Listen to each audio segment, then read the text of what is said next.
We'll see. He's not impressed. Let's get on with it. Let's get on with the business, the real deal. Régis, just going back to last weekend at Fulham, now you've obviously had the chance to look back at the game, and I know there were a few issues that you highlighted afterwards, but what are your overall thoughts, or what were your not worries necessarily, but your concerns about that performance?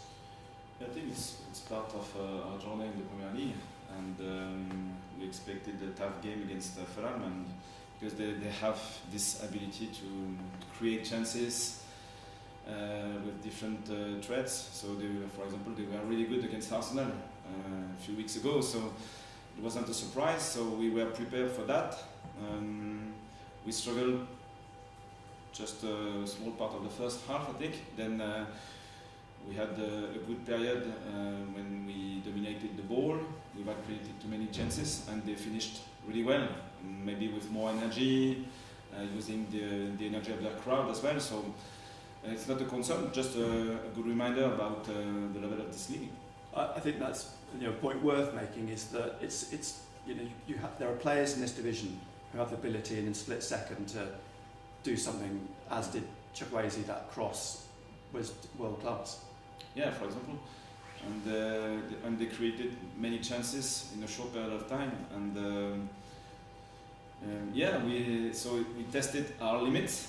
Probably we reached our limit, and we know how we can manage this part of the game differently. We have our main objectives for our next improvements. The team's a very driven team. As individuals, they're all very ambitious and driven. Is it something that you can use to fuel them, if you like, in terms of the next game? It's that you take that defeat and take the positives from that to drive you on into the next one. Yeah.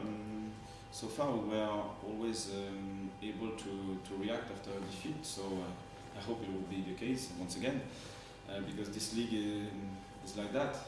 You'll face many strong opponents, and we are still in a new journey. So we are finding out new opponents, new scenarios, and we need these experiences to grow.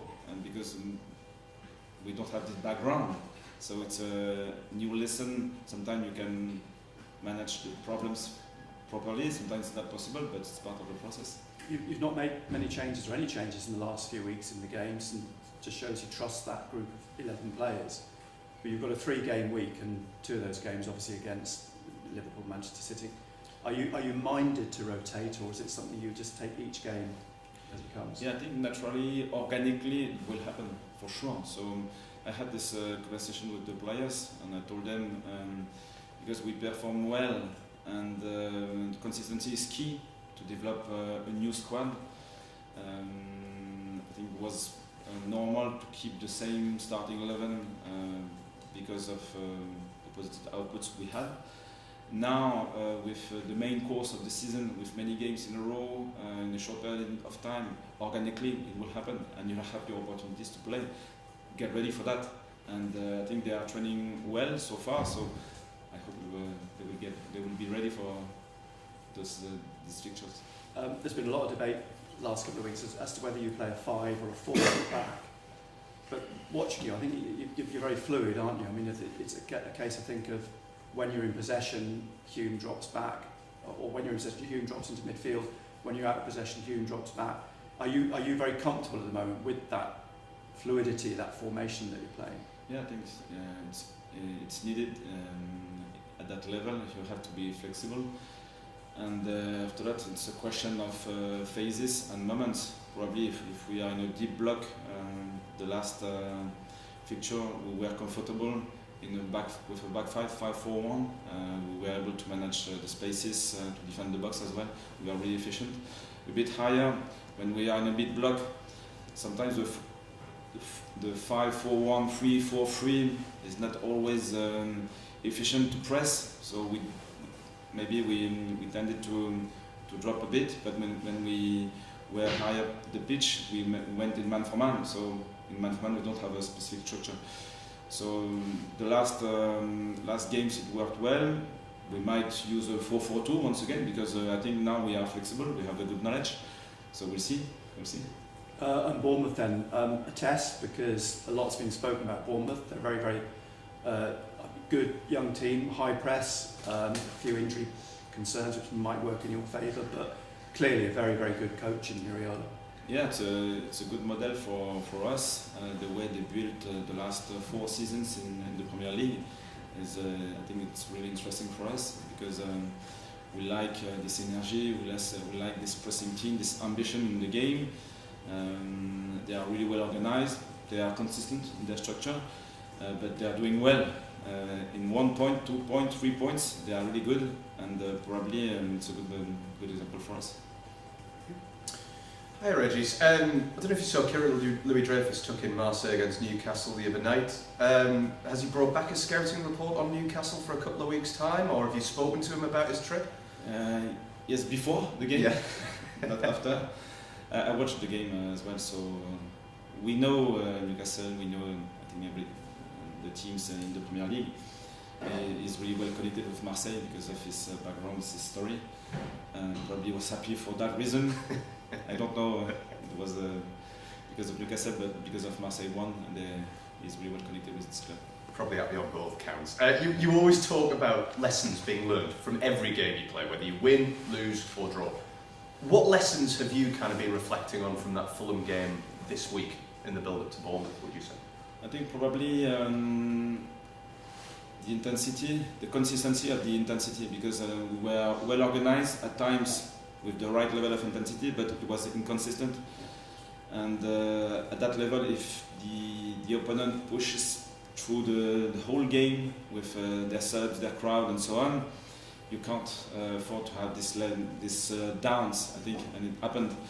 And we didn't concede a goal during these periods. But I think at the end, if you look at the danger level, it's deserved. And it wasn't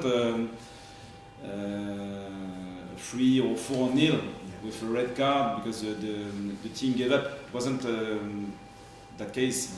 So it means that even when we are not our best, we are still at the level when we can expect something. But it wasn't enough to be fair to be competitive. You mentioned to Nick there just about the possibility of rotation over the coming period, but what's the team looking like? Are there any injuries, fresh injury concerns or not? No, all green. Yeah. It's really interesting at the minute, which is positive because it's a good sign for the period. Absolutely. Sam Allardyce said over the last few days that in his view, Granit Xhaka is the best 6 in the Premier League. Would you agree? In the Premier League, we have many good players, many good midfielders.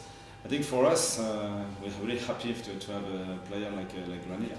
And his level on the pitch, his standards, the way he leads as well. So it's a perfect fit for our squad at the minute. Yeah. I just want to ask you about one more player. We sat down with Reinildo earlier on this week, and he really opened up about his journey from Mozambique, from growing up in, quite poor in Mozambique, and now realising his dream of being in the Premier League. How good is it to have a person, not a player, a person like Reinildo, who has come through a journey like that and realised his dream and is so humble about realising his dream? Yeah, and his career is really good. Yeah. And different experiences in France, in Spain as well. So we have big energy and a big desire to play in this club, in this league, and we have a strong background as well. So another useful player for the squad.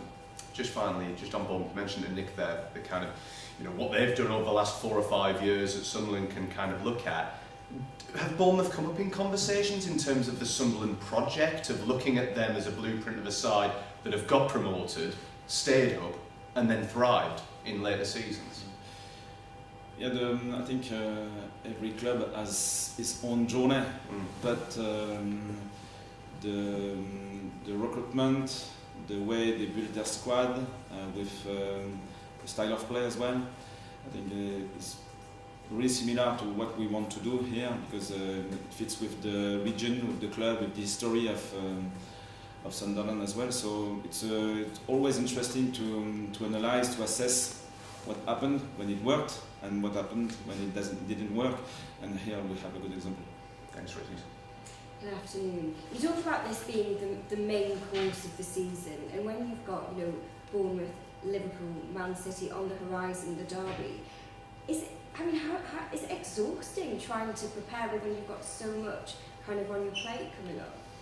No, we go step by step because we don't have to look too far. You can be scared. So no, just at a minute we want to prepare properly this game, and with the consistency of the work behind the scenes for the coaching staff, for the players, and do your best now, and we'll see just later what will happen. And for you as a manager, when you have, you know, we've said Bournemouth's been a great blueprint of the club that comes up from the Championship. You've got title winners in Liverpool and Manchester City, different challenges on the horizon. Is that what you live for as a manager, trying to solve all these different problems and making your team compete?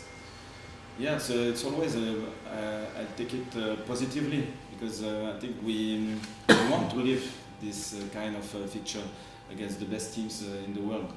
So if you start the game without your strength, without your desire, without your mission, I think it's not fair with the way we are living our job, and probably it's more than a job, it's a passion. So excited. At the same time, we know that the challenge will be big, but I think we definitely need this kind of challenges to grow, and we can fail. It's possible, because so far we worked well. We have at the minute 19 points, which is positive.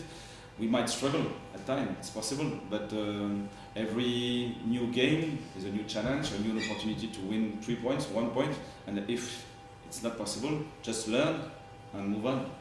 We are working like that. Thank you. Just a quick one from you, Régis. Stadium Light today has been so important to you so far this season, and will continue to be. Kind of, how much have you gained from that, and kind of the whole crowd, and helping make that start in the Premier League? Yeah, I think it's really important, and you can feel it. We spoke about Marseille, Newcastle, for example. When you can feel that Marseille use this energy of their crowd to create, to generate momentum, and probably Newcastle didn't have this energy from their crowd, even because the stadium is big and you can't feel the same level of connection. So for us here at home, we have this advantage, and I think it's really massive, because our fans, our stadium are really useful for that. So far it worked well, but it's a combination. We have to start from ourselves, give the energy, press, play your best football, at least with the best energy as possible. Sometimes it's not possible to be at your best, technically or tactically. But if you are really well connected with this ambition, I think the combination is really useful for the output of the game.